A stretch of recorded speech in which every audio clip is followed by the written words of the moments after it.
Là où 2 ou 3 sont assemblés en mon nom, je suis au milieu d'eux, dit l'Éternel. Merveilleux Sauveur, notre cœur est tout à toi. Glorifions-nous de sa présence et de son saint nom.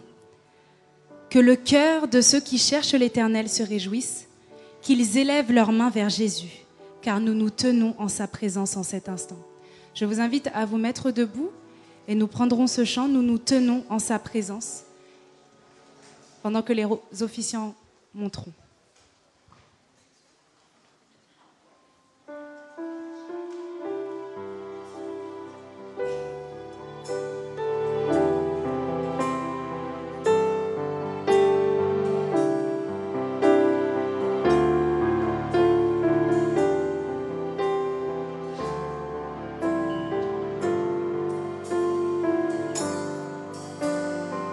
Ensemble. Où nous tenons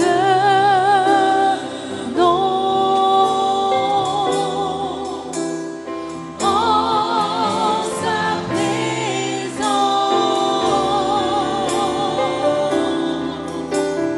Et je sais qu'il y a des anges tout autour.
Amen.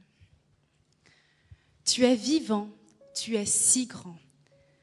Et nous bénissons ton nom, car tu règnes éternellement. Je vous invite à prendre ensemble notre doxologie.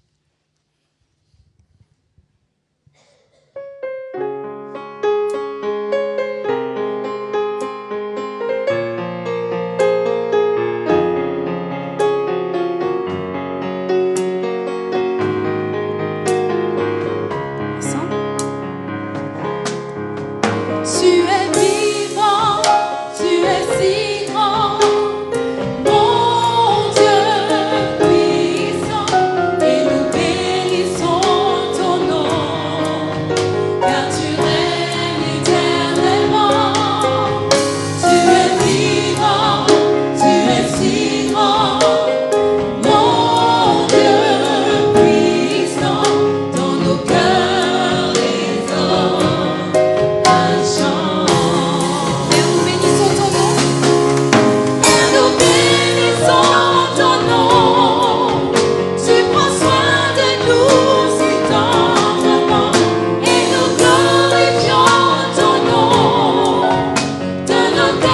jaillissent des monts d'amour pour t'honorer, te louer et t'adorer. Pour t'honorer, te louer et t'adorer.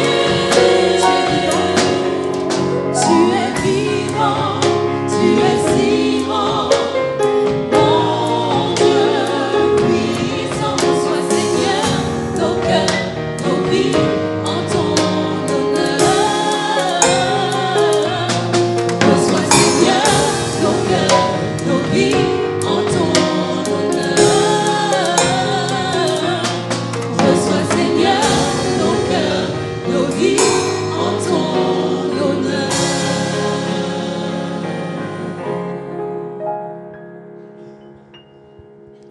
Inclinons-nous pour l'invocation.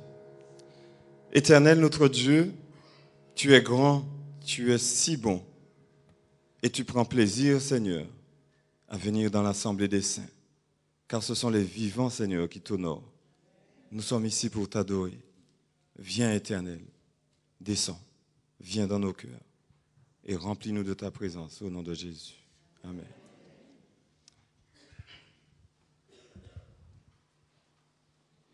Bonjour.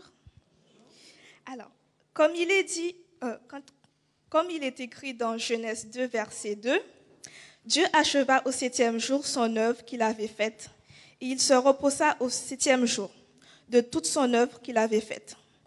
En ce sabbat béni de Dieu, nous sommes venus dans sa maison pour le louer, pour l'adorer, et j'ai le plaisir de vous souhaiter à chacun d'entre vous une chaleureuse bienvenue.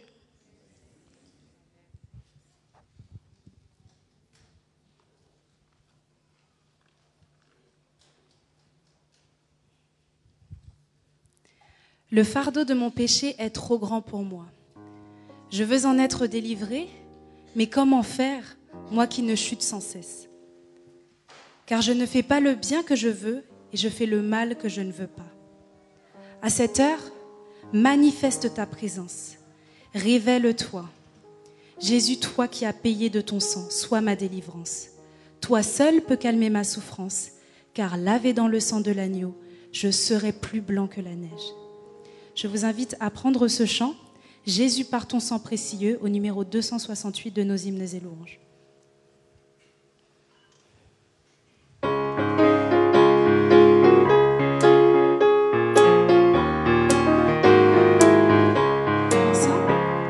Jésus par ton sang précieux, enlève mon iniquité. Regarde-moi du haut des cieux, dis-moi que tu m'as pardonné.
à genoux pour la prière.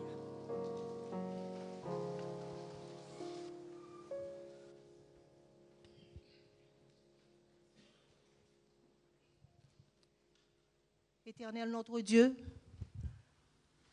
nous te louerons, nous te glorifions, nous te rendrons gloire, louange, honneur. Tu es digne d'adoration, Père. Nous te remercions, Seigneur, du fait que tu nous as permis d'être dans ta maison ce matin.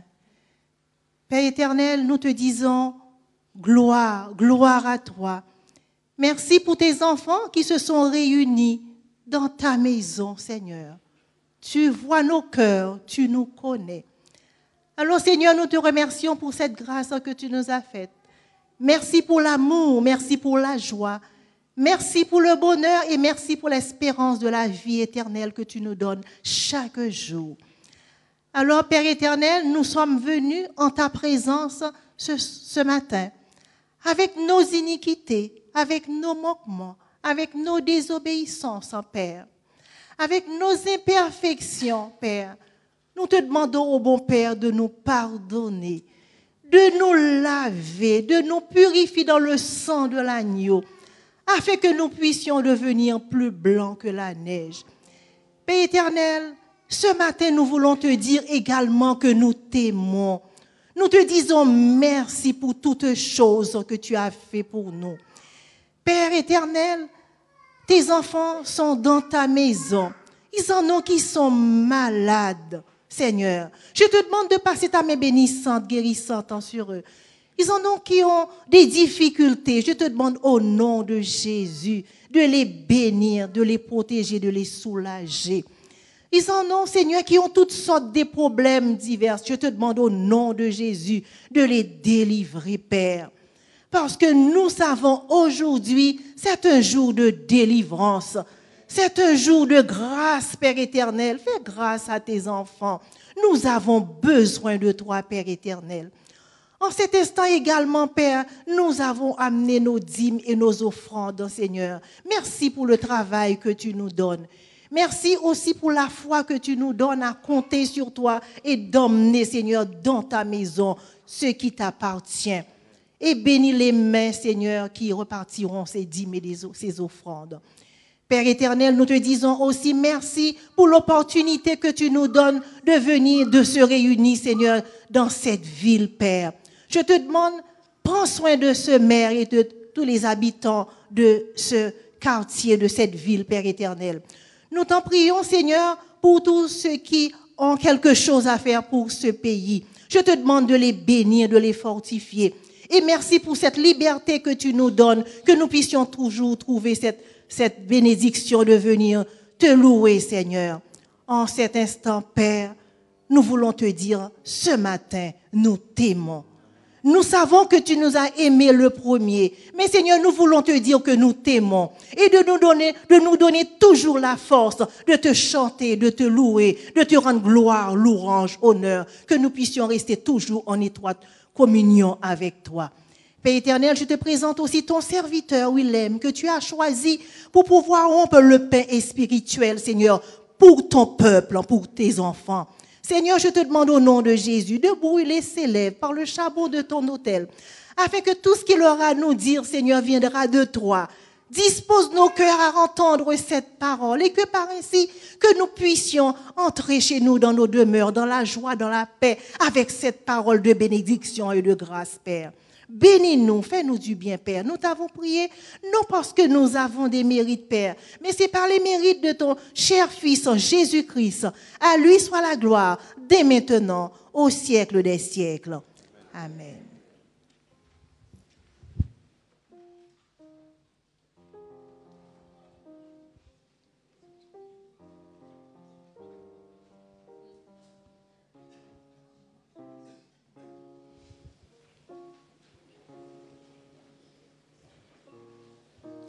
Comme soupire une biche après des courants d'eau, ainsi mon âme soupire après toi, ô Dieu.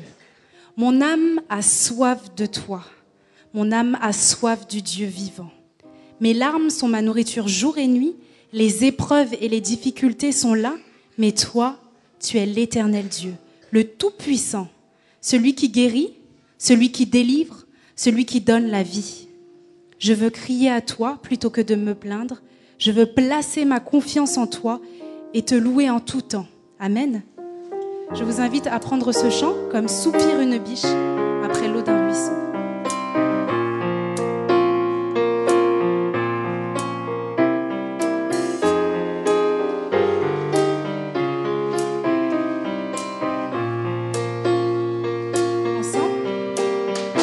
Comme soupire une biche après l'eau d'un ruisseau, moi aussi, ô Seigneur, je soupire après toi.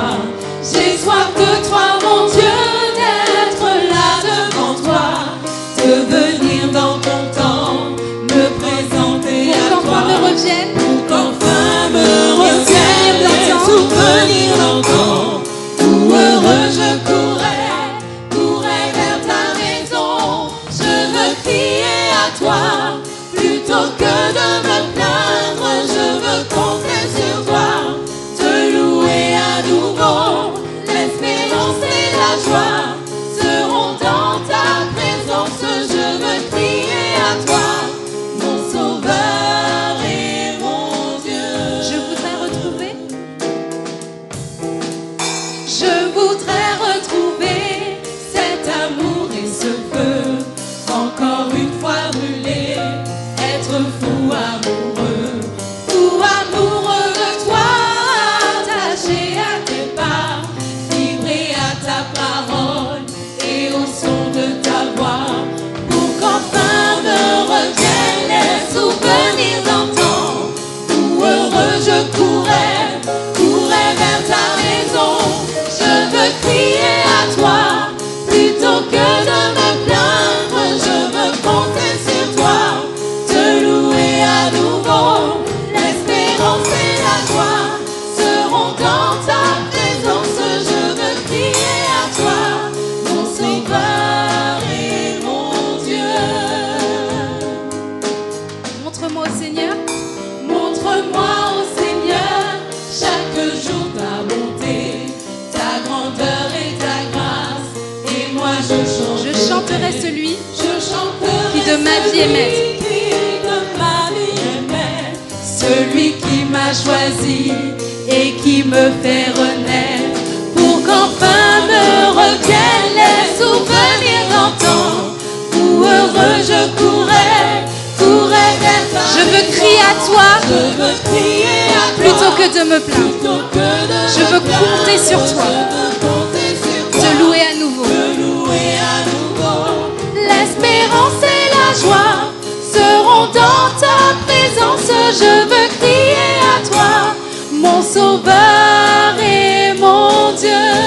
Je veux crier Je veux crier à toi, plutôt que de me plaindre. Je veux compter sur toi, te louer à nouveau.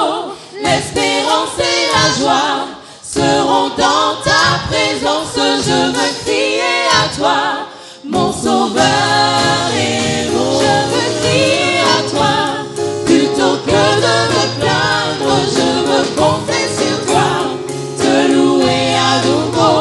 L'espérance et la joie seront dans ta présence. Je veux crier à toi, mon sauveur et mon Dieu.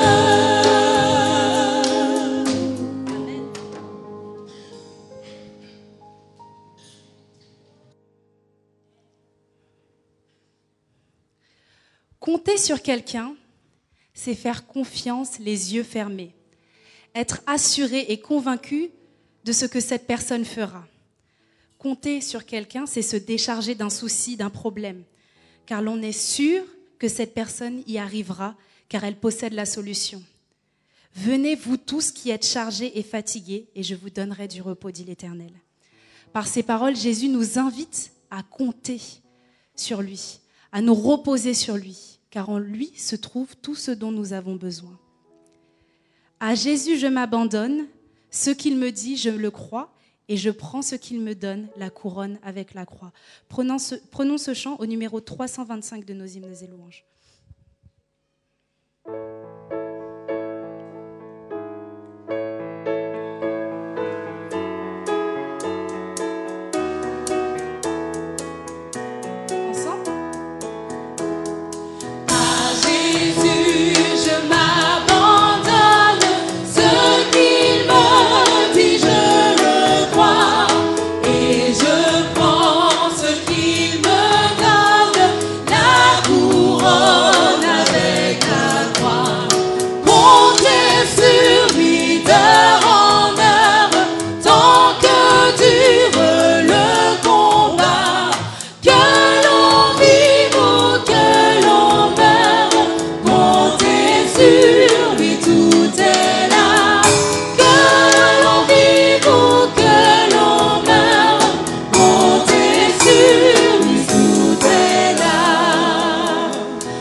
point troublé.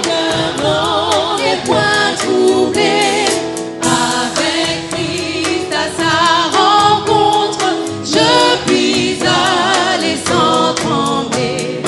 Compter sur lui d'heure en heure, tant que dure le combat. Que l'on vive ou que l'on meure, compter sur lui, tout est là. Que l'on vive ou que l'on meure, compter sur lui, tout est là. Dernière strophe. Qu'on m'approuve ou qu'on me blâme, et demain comme aujourd'hui, je ne veux quoi qu'on réclame, jamais compter que sur lui. Compter sur lui d'heure en heure, tant que dure le combat. Que l'on vive ou que l'on meure, compter sur lui, tout est là. Que l'on vive ou que l'on meure, compter sur lui, tout est là. Amen. À toi qui es saint, 3 fois saint, tu mérites l'honneur, la gloire et l'adoration. Oui, il est exalté, le roi est au-dessus des cieux. Prenons ce chant.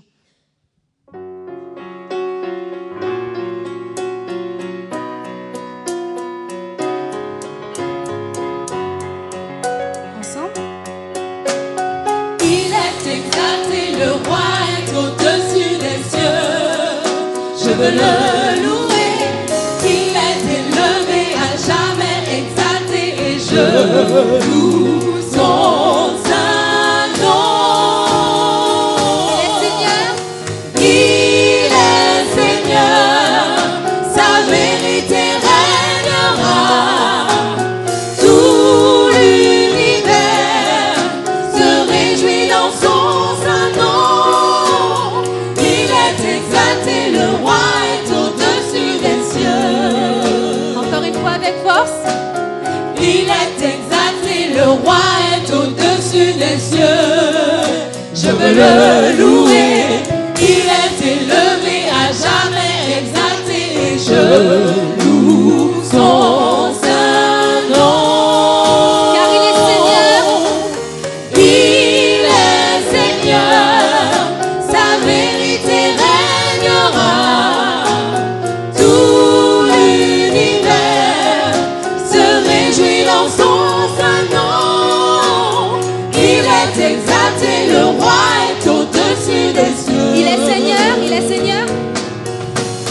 Il est Seigneur, sa vérité régnera. Tout l'univers se réjouit dans son saint nom. Il est exalté, le roi est au-dessus des cieux. Il est exalté. Il est exalté, le roi est au-dessus des cieux. Une dernière fois. Il est exalté, le roi est au-dessus des cieux.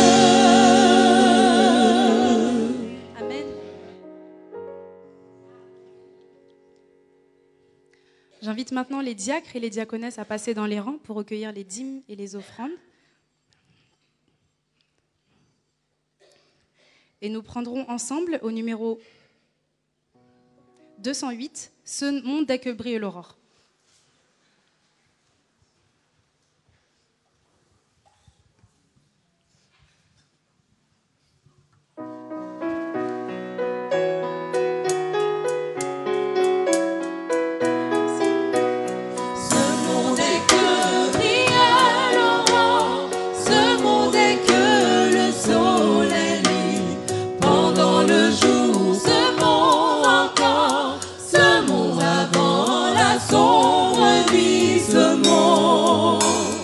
Dieu seul peut faire éclore, de lui seul attendons le fruit. Répandons la divine semence, répandons la divine semence, dans le succès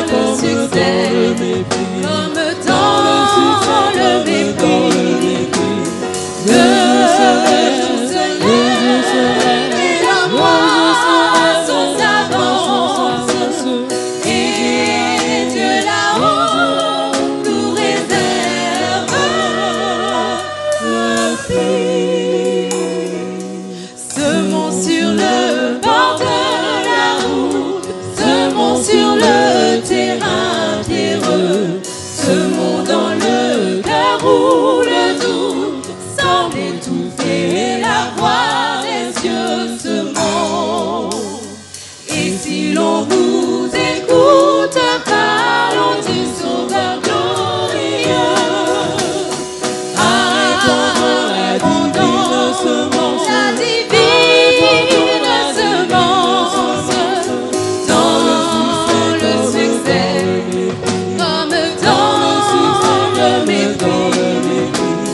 Le jour se lève et la moisson s'avance, et Dieu là-haut nous réserve la pluie. Amen. Je vous invite maintenant à vous mettre debout.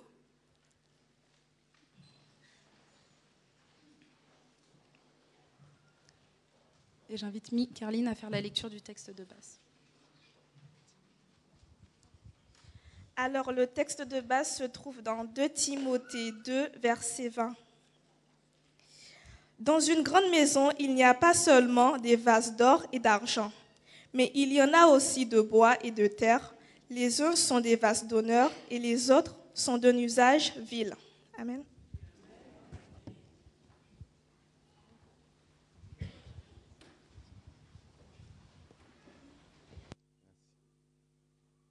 Merci, vous pouvez vous asseoir.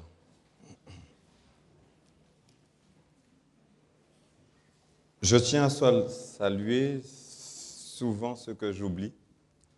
Les internautes, je commence par eux en premier, puisque assez souvent je les oublie. Et pourtant, ils sont sans cesse en train de nous lancer des messages pour nous remercier de la grâce qu'ils reçoivent à travers les ondes.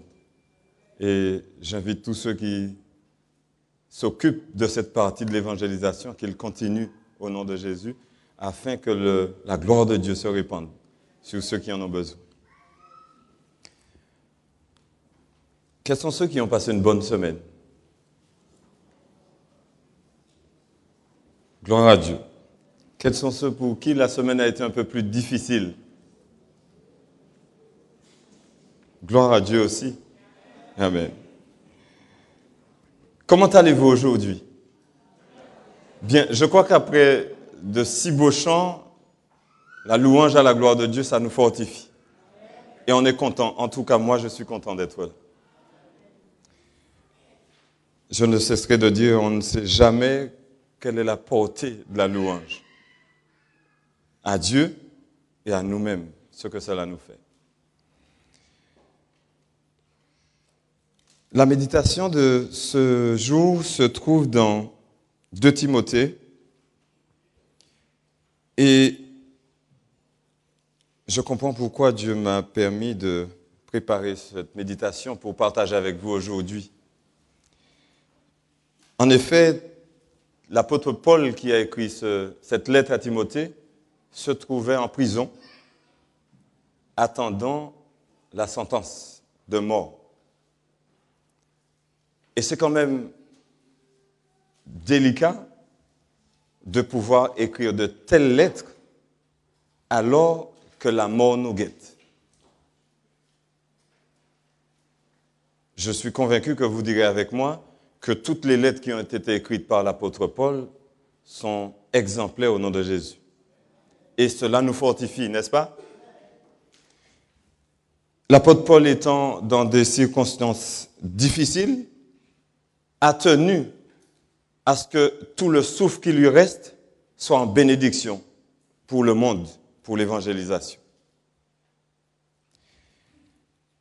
Et je disais que j'ai compris seulement ce matin ou cette semaine pourquoi Dieu m'a permis d'avoir cette réflexion au sujet de l'apôtre Paul. Vous savez, lorsqu'on doit se tenir devant l'Assemblée, on y réfléchit depuis un mois à l'avance et au moins 2 semaines, on s'attelle à revoir, reprendre, revoir, passer du temps avec Dieu pour que Dieu puisse nous communiquer.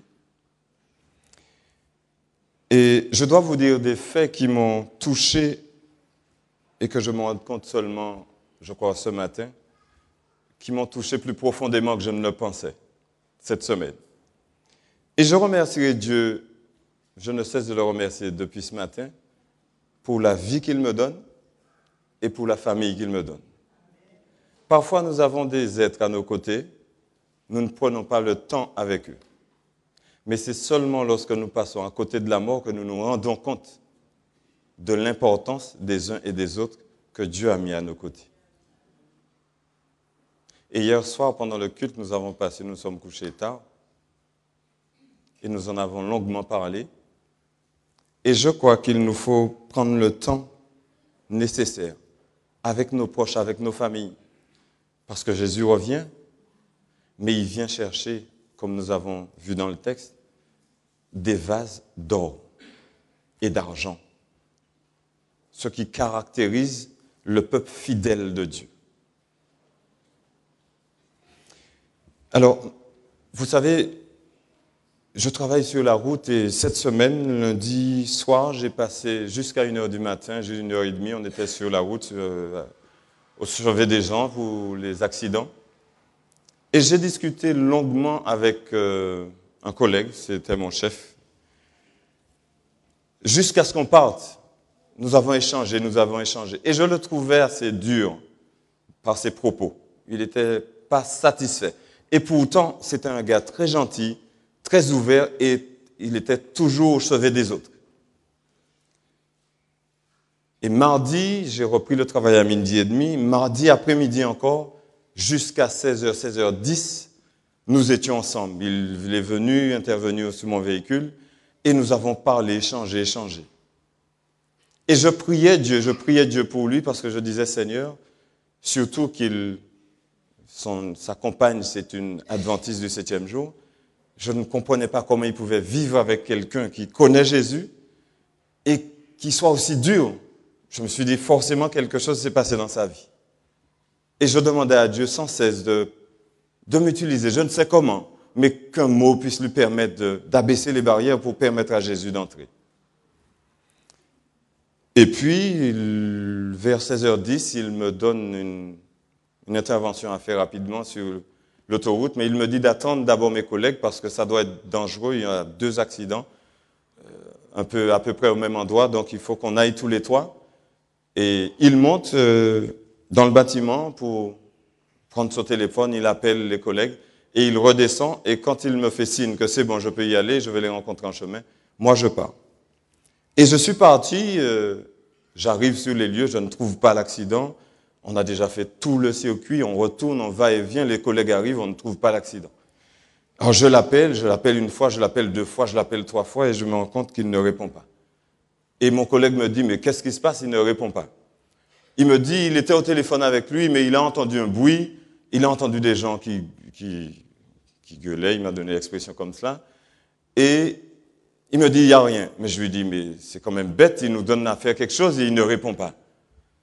Et on décide d'appeler le PC qui gère tout, et ils nous disent de rentrer vite parce qu'il y a un accident, il a fait un arrêt cardiaque. Et quand on arrive sur les lieux, en fait, on le trouve par terre. Mais la circonstance était si terrible que, en fait, c'est pas une crise cardiaque qu'il a fait, c'est que quand il m'a juste fait le signe, il est passé derrière un véhicule. Et vous savez, les véhicules qu'on conduit, on ne voit rien derrière. Je tiens à vous le dire, surtout quand vous passez devant des camions ou autres, il y a une zone que les chauffeurs ne peuvent pas voir. Donc, quand vous vous trouvez dans cette zone-là, pour ceux qui ont l'habitude de couper devant les camions, puisque c'est des véhicules lents, je vous déconseille. Alors, il est passé derrière le véhicule et en même temps, l'autre collègue est monté dans sa voiture, ne l'ayant pas vu, il a reculé d'un bond et il a heurté, mais il ne s'est même pas rendu compte qu'il lui est passé dessus.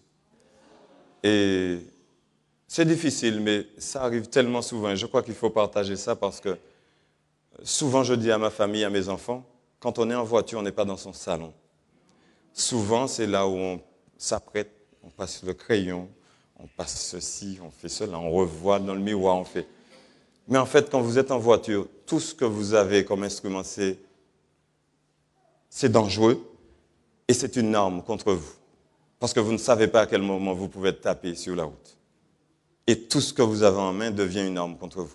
Même un ballon, à la vitesse où la voiture est percutée, elle peut vous tuer. Et quand on le voit par terre, alors puisque j'ai passé le PSC1, le brevet de premier secours, la semaine dernière, quand je suis arrivé, je les ai vus depuis une demi-heure, on est resté là en train de pomper, faire des massages cardiaques. J'ai prié Dieu qu'il se relève, mais j'ai compris qu'il n'allait pas se relever.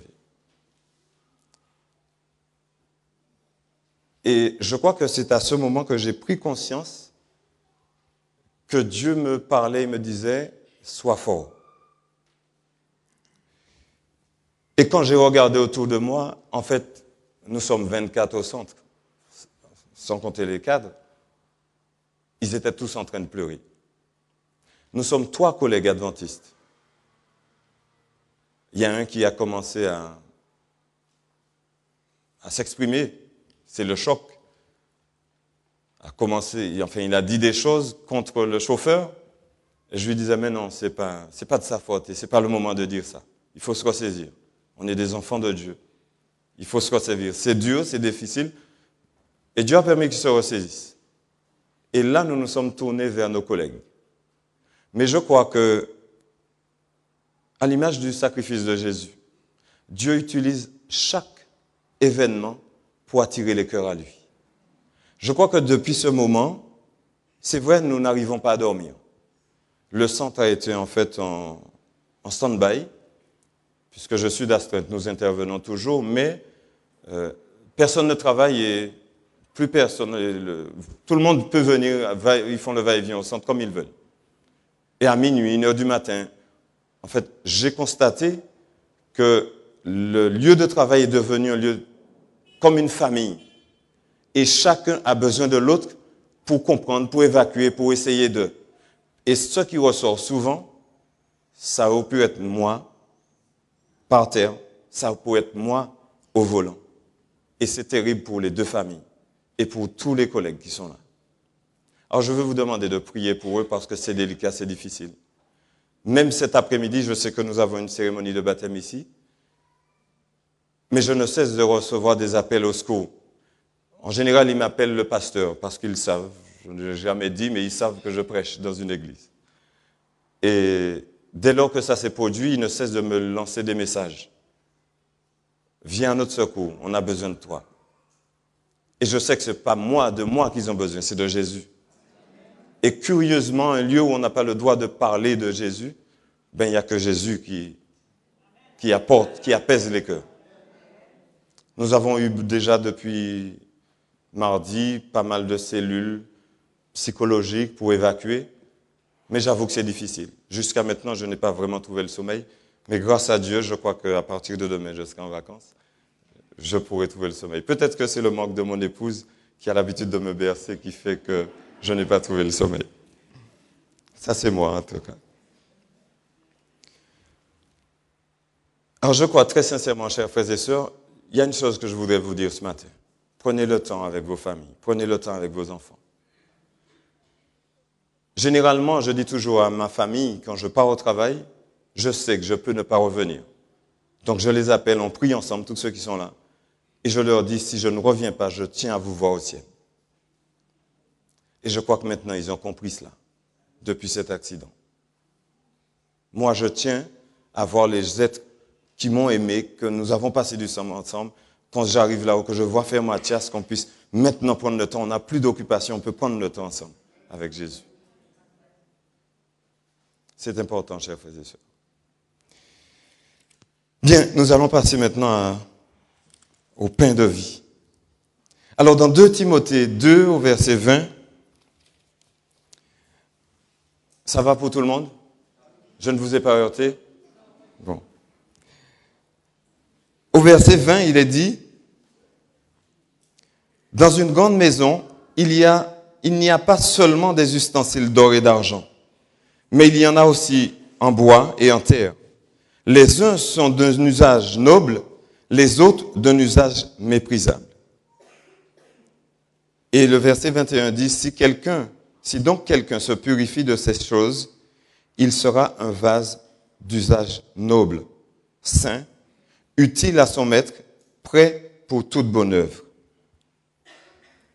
Vous arrive-t-il de vous dire « je ne suis rien » ou « je ne vaux rien »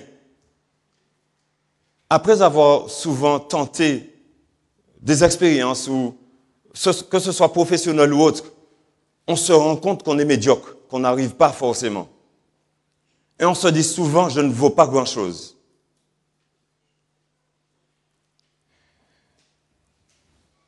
Je crois que pour répondre à cette question,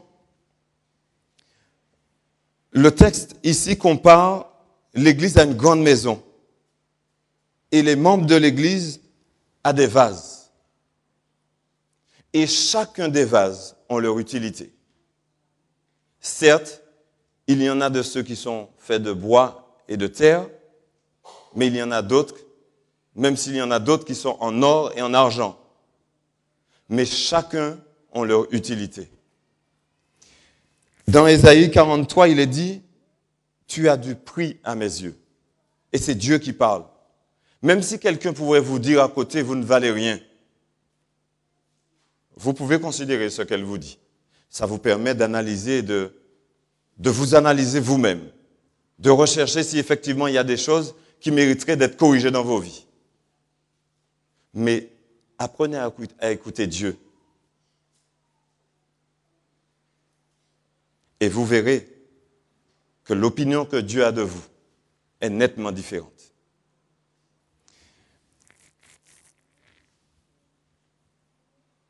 Autrement dit, dans le texte, on veut nous dire simplement qu'il y a des personnes dans l'Église, d'or et d'argent, qu'on peut compter dessus, ou il y a peut-être d'autres sur qui on ne peut pas compter. Mais le texte se termine dans le verset 21 sur une note qui nous permet d'avoir une espérance. Et nous verrons que même ceux qui sont de bois et de terre ont, eux, une possibilité d'être d'or et d'argent. Dans le commentaire biblique adventiste, au volume 7, à la page 338, il est dit « Comme pour les ustensiles ménagers, il y a des membres de l'Église chrétienne dont l'usage est noble. Ces membres d'honneur sont faits dans un matériau durable et ne sont jamais jetés. De même que les vases d'or et d'argent ne seront jamais jetés aux ordures. » Vous savez, généralement, quand vous recevez quelqu'un chez vous pour la première fois, vous sortez toute l'argenterie, n'est-ce pas? Ça vous est jamais arrivé? Même si vous n'avez pas d'argenterie, mais vous avez peut-être, je ne sais pas moi, des choses que vous estimez, et lorsque vous recevez des personnes d'honneur, vous les sortez. Vous ne voulez pas que ça soit les couverts que vous mangez avec tous les jours, n'est-ce pas? Bien. En fait, essayez de considérer les vases d'or comme ces ustensiles précieux que vous utilisez pour des occasions spéciales. D'accord?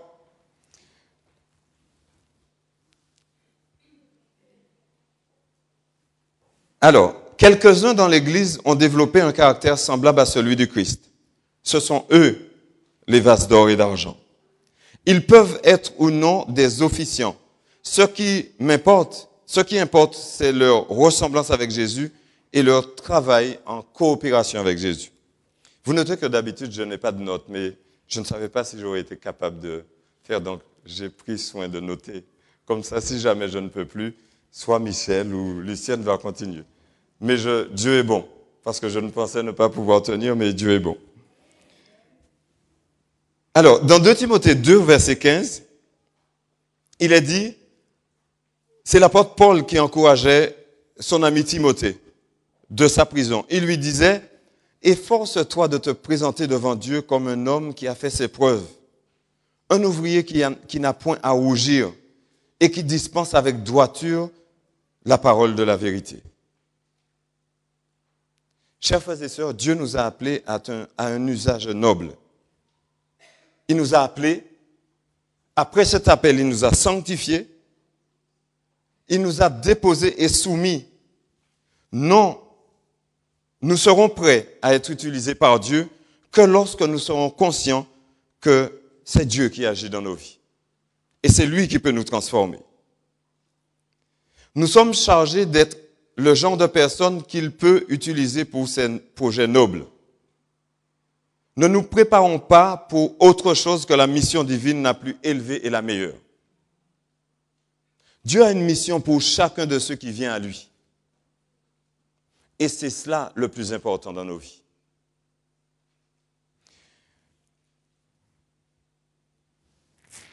Il y a une autre citation de la sœur White qui se trouve dans Témoignages pour l'Église, au chapitre 76 du volume 3. Elle donne le conseil suivant.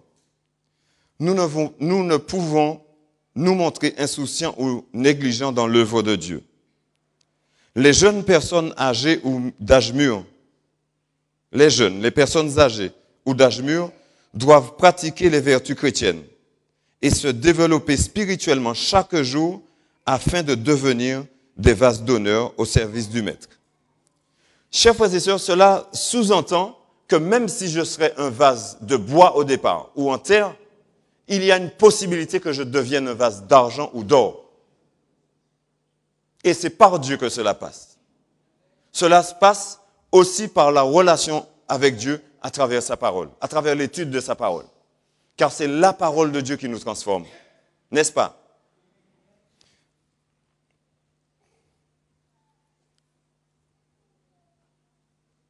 Je vais passer maintenant au vase de déshonneur.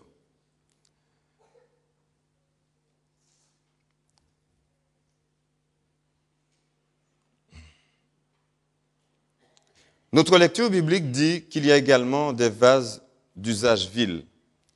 Certains ustensiles ménagers n'offrent qu'un service temporaire. Une fois cassés ou devenus inutiles, ils sont abandonnés. Je sais qu'il y a des personnes, j'en connais, qui, lorsqu'ils ont un ustensile à la maison, par exemple un vase ou un bol, qu'ils utilisent et qu'ils affectionnent beaucoup. Si jamais un enfant est passé et a cassé, ou il y a un bout cassé, par exemple un bol qui a été offert, on le garde parce qu'on se dit c'est un souvenir. N'est-ce pas? Mais il y a de ceux qui sont comme moi, ils se disent du moment que c'est pas l'original, il faut jeter. Vous savez, généralement, les ustensiles d'usage vil, on les utilise, mais ils sont jetables. Vous avez des assiettes que vous utilisez tous les jours. En faisant la vaisselle, elles tombent sur le bord de l'évier, elles se brisent, il y a un petit... On le jette, n'est-ce pas? On n'aurait pas aimé que lorsqu'un invité arrive, sans se rendre compte, on mette l'assiette sur la table, il tombe sur l'assiette qui a un bord cassé, le verre qui a une fêlure. Après, on a honte. Donc, pour éviter ça, on le jette, n'est-ce pas? On préfère investir sur d'autres ustensiles pour qu'ils soient à l'honneur de nos invités. Et même si nous n'avons pas d'invités, mais notre mari, nos enfants, ils doivent manger dans des assiettes décentes, n'est-ce pas? Chers frères et sœurs, dites-vous bien que les ustensiles qui sont en déshonneur sont jetables. Ça sous-entend que si ces ustensiles demeurent dans cette situation, au retour de Jésus, ils seront jetés.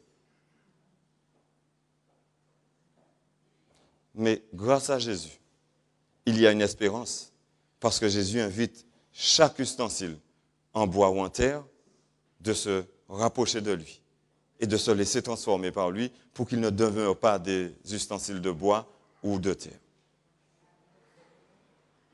Jésus a toujours ce message d'espérance pour nous, n'est-ce pas?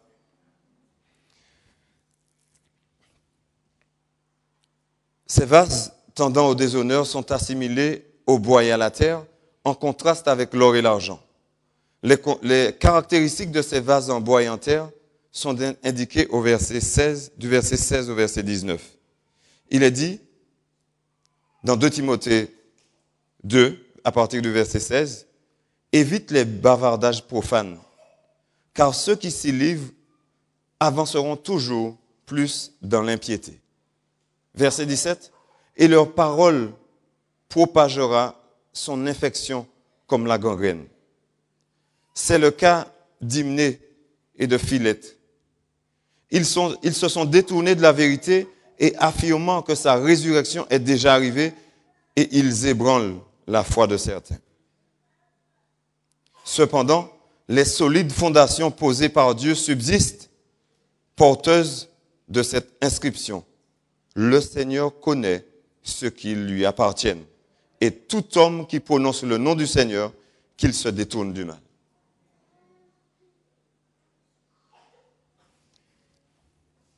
Généralement, on nous dit que ça arrive souvent, hein.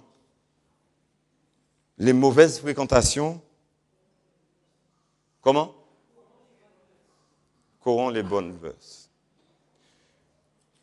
Chers frères et sœurs, il ne s'agit pas de dire mon frère ou ma sœur est de mauvaise fréquentation, je l'abandonne. Mais lorsque nous continuons à côtoyer nos frères et sœurs et que nous constatons qu'il y a des erreurs dans leur vie, c'est de notre devoir de leur informer, n'est-ce pas? Parce que nous les aimons et nous désirons qu'ils soient sauvés avec nous. N'est-ce pas?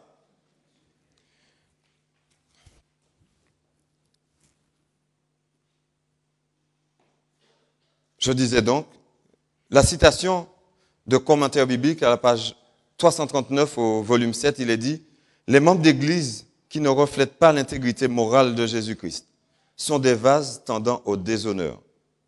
Mais il y a une bonne nouvelle. Les vases tendant au déshonneur peuvent devenir des vases d'honneur. » Dans 2 Timothée 2, verset 21, il est dit « Si donc quelqu'un se purifie de ces choses, il sera un vase d'usage noble, saint, utile à son maître, prêt pour toute bonne œuvre. » Même si le frère ou la sœur nous considère toujours comme des vases vils, mais Dieu peut travailler dans nos cœurs. Et à partir du moment que Dieu travaille nos cœurs, il aboutira certainement. Parce qu'il dit, et la chose arrive. N'est-ce pas? Je crois que ce matin, ça m'a travaillé beaucoup, ce qui s'est passé cette semaine. Et je me suis dit, Seigneur, si je devais mourir cette semaine, je ne sais pas, peut-être en prenant l'avion, ça peut tomber, mais je sais que je vais reverrer mes frères. Mais pourvu que mes frères et sœurs soient avertis du danger et qu'ils se préparent à rencontrer Jésus. C'est ça le plus important. Parce que tout le temps, il y a des accidents. Tout le temps, il y a des morts. Mais sommes-nous prêts à affronter la mort? Sommes-nous prêts à dire, comme l'apôtre Paul, la mort m'est un gain parce que ma vie est cachée en Jésus-Christ? Chers frères et sœurs, nous pouvons changer. Le souhait de Dieu est que chaque vase de sa maison devienne un vase d'honneur. Nous pouvons changer. Nous pouvons être transformés. Les vases en bois peuvent devenir des vases en or. Par la grâce de Dieu, devenir des vases d'or et d'argent, des vases précieux, des vases durables aux yeux de Dieu. J'aimerais que nous sortions d'ici avec cette conviction que nous pouvons devenir tous, qui que ce soit que nous sommes, même si c'est la première fois que nous venons ici ce matin, nous pouvons sortir d'ici comme des vases d'or et d'argent aux yeux de Dieu. Des vases sur qui Dieu peut compter, qu'il peut utiliser.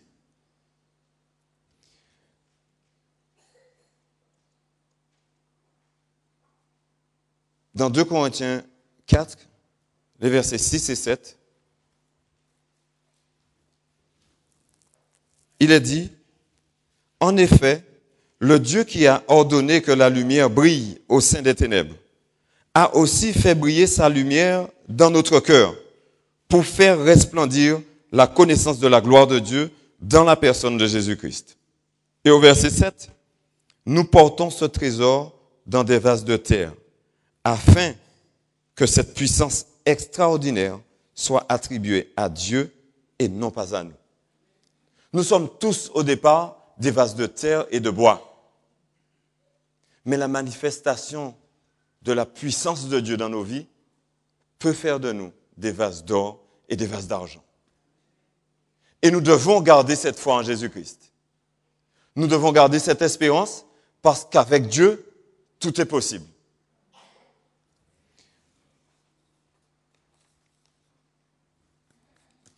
Et la dernière partie, des vases remplis de la gloire de Dieu. Chers frères et sœurs, les vacances approchent. Lorsque arrivent les vacances, nous avons tendance à relâcher tout, même si nous savons que Dieu n'est pas en vacances. D'ailleurs, en faisant l'analyse des circonstances du drame cette semaine, nous nous sommes rendus tous compte que lorsque nous travaillons sur l'autoroute, nous sommes sur le qui-vive. Mais dès lors que nous arrivons dans l'enceinte du travail, nous relâchons tous parce que nous estimons être en sécurité. Et c'est lorsque nous baissons nos gardes que nous sommes vulnérables. Donc, chers frères et sœurs, même si nous sommes en vacances, prenez du temps avec Jésus. Même lorsque vous irez à la plage, passez du temps avec Jésus. Même si un poisson devait vous avaler comme Jonas, mais qui vous remette sur la vie éternelle lorsqu'il va vous remettre au nom de Jésus, n'est-ce pas? Je parle à des frères et sœurs qui n'ont pas peur de la mort, hein. N'est-ce pas? C'est Dieu qui contrôle tout. Que vous ayez peur ou pas, ça ne changera rien de toute façon.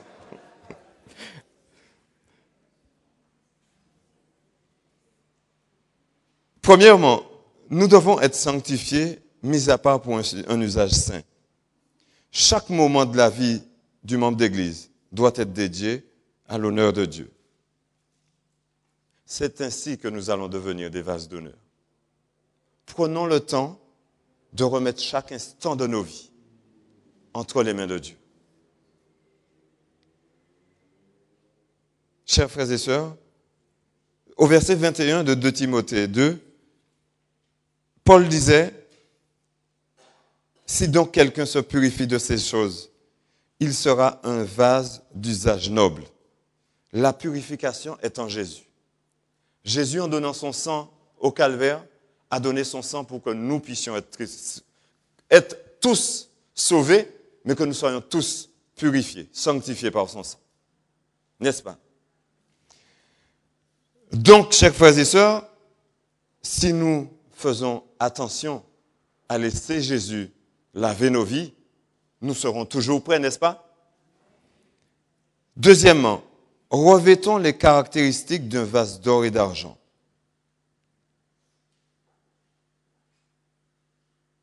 Dans 2 Timothée 2, verset 22, il est dit, « Fuis les passions de la jeunesse et recherche la justice, la foi, l'amour et la paix, avec ceux qui font appel au Seigneur d'un cœur pur. »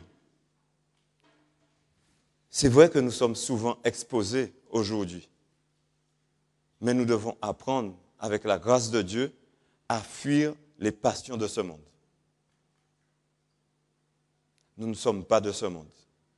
Nous vivons ici-bas, mais notre vie est pour l'éternité en Jésus-Christ. C'est pour là-haut. Dieu qui nous a appelés fera le nécessaire pour que nous puissions avoir les yeux fixés sur lui. Pour que même si toutes sortes d'affiches soient censées attirer nos regards pour nous conduire dans une autre direction, mais que nous puissions garder toujours en nous l'image de Jésus qui permettra que tout soit contrôlé par son Esprit Saint. Ce ne sont pas des fables, chers frères et sœurs. N'est-ce pas? Vous y croyez? C'est vrai qu'on est exposé, mais il nous faut apprendre à faire confiance à Dieu. Troisièmement, soyons prêts pour l'usage du Maître.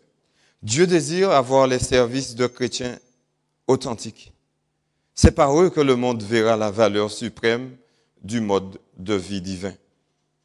Dieu a choisi une église pour faire refléter son caractère.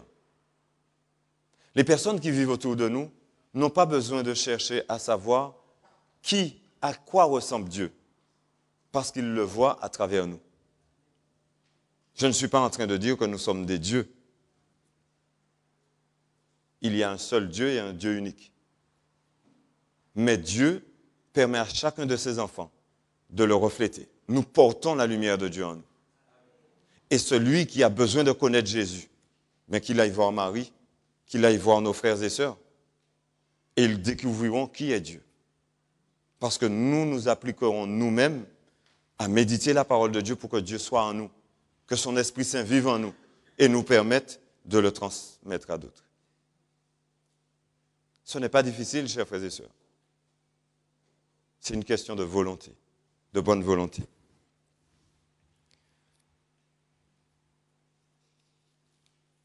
Je terminerai par un texte de 2 Corinthiens 3 au verset 2 qui dit « C'est vous qui êtes notre lettre écrite dans notre cœur, connue et lue de tous les hommes. » L'apôtre Paul le disait parce qu'il y croyait, qu'au contact de Jésus, nous puissions recevoir de Dieu ce qu'il faut pour donner à d'autres. Chers frères et sœurs, même si hier nous n'avons pas pris l'habitude ou nous ne prenions pas le temps de nous arrêter très tôt le matin ou à n'importe quelle heure de la journée avant de partir de chez nous, nous n'avions pas pris l'habitude de prendre du temps avec Jésus. Commençons aujourd'hui. Ce sera bénéfique pour chacun d'entre nous.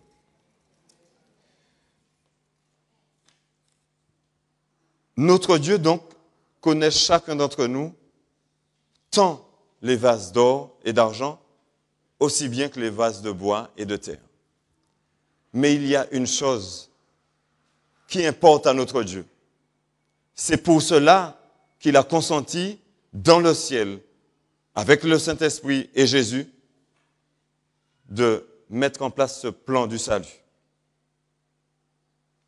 Pour que tous ceux et celles qui soient de bois ou de terre puissent devenir des vases d'or et d'argent à travers ce sacrifice de Jésus.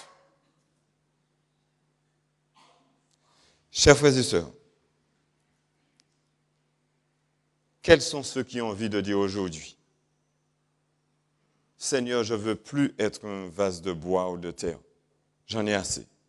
Je veux saisir cette opportunité que tu me donnes de devenir un vase d'or ou un vase d'argent en ton honneur.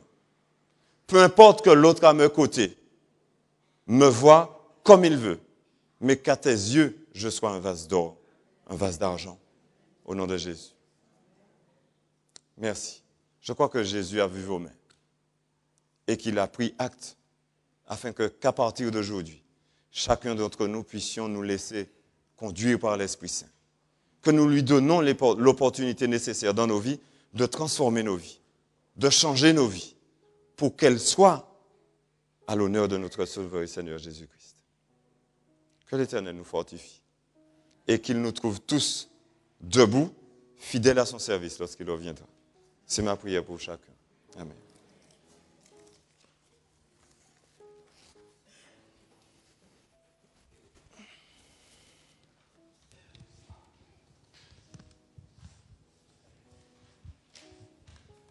Je vous invite à vous mettre debout. Nous prendrons ensemble le cantique au numéro 330. À toi, mon Dieu, je m'abandonne. Ô fais de moi ce que tu veux, de l'argile que je te donne, fais un diamant précieux.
Je vous invite à vous mettre à genoux pour la dernière prière.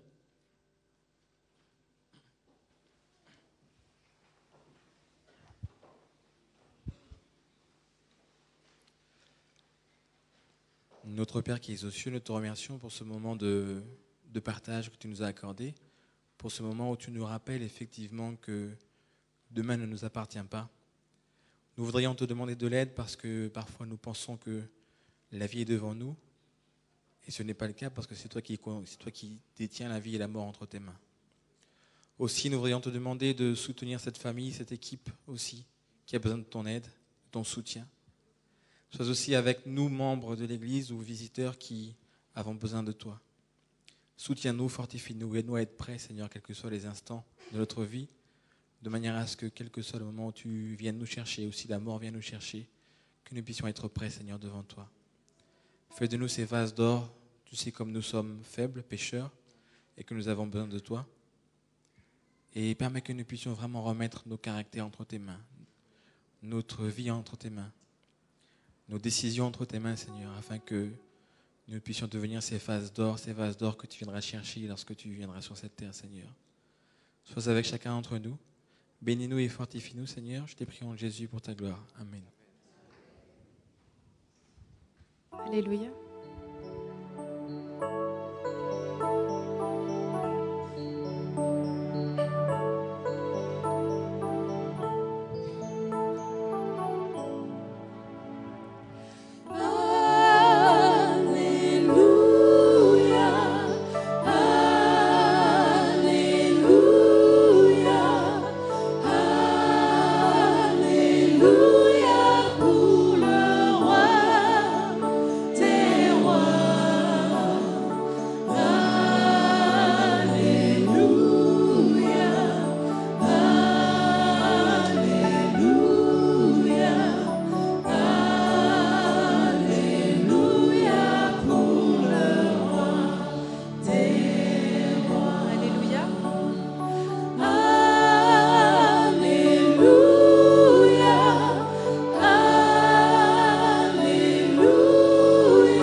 Levons-nous pour la bénédiction.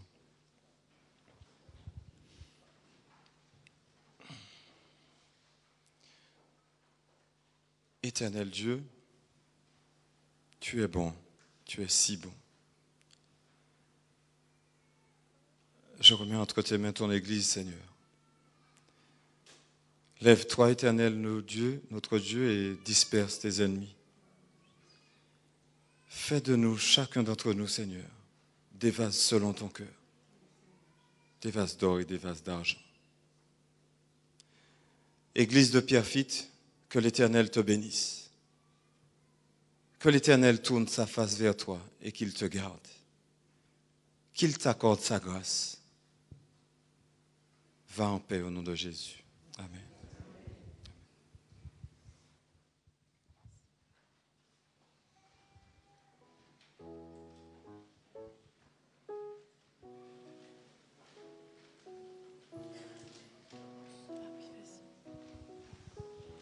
Je sais que c'est le dernier sabbat avant les vacances, donc je veux vous souhaiter bonnes vacances pour ceux qui partent. Normalement, je ne suis pas là, je suis présent les 15 premiers jours du mois de juillet et les 15 premiers jours du mois d'août. Mais si vous rencontrez des difficultés, ne restez pas dans les difficultés. Il y a une permanence et on peut toujours me joindre au téléphone. Alors, je vous souhaite bonnes vacances et soyez dans la joie avec le Seigneur. J'ai remis tout à l'heure là d'annoncer la dissolution de la commission de nomination. Je profite pour le dire en tant que président de la commission de nomination. La commission est dissoute. Nous avons fini les travaux Maintenant, selon le principe de l'Église, selon le fonctionnement de l'Église, c'est le comité d'Église qui prend la relève s'il y a nomination. Voilà, pour les postes à pouvoir ou autres. Voilà. Je vous souhaite bon midi et à très bientôt. Ah, cet après-midi, n'oubliez pas, à 16h, baptême. Amen. Alors que certains vont partir en vacances et que d'autres vont rester, gardons à l'esprit que notre Dieu est tout-puissant, amen, qu'il veille sur nous. Alors que les officiants vont nous conduire vers la sortie, je vous invite à prendre ce chant. Remercions ensemble le Seigneur pour sa bonté et sa fidélité, car il est digne d'être loué.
Que la grâce de Dieu soit sur toi pour t'aider à marcher en toutes circonstances dans ses voies.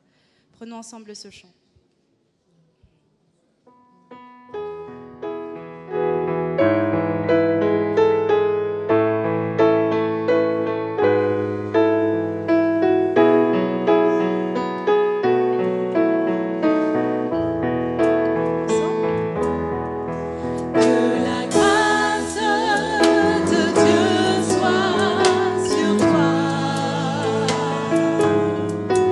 Pour t'aider à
tout son pardon et sa bénédiction.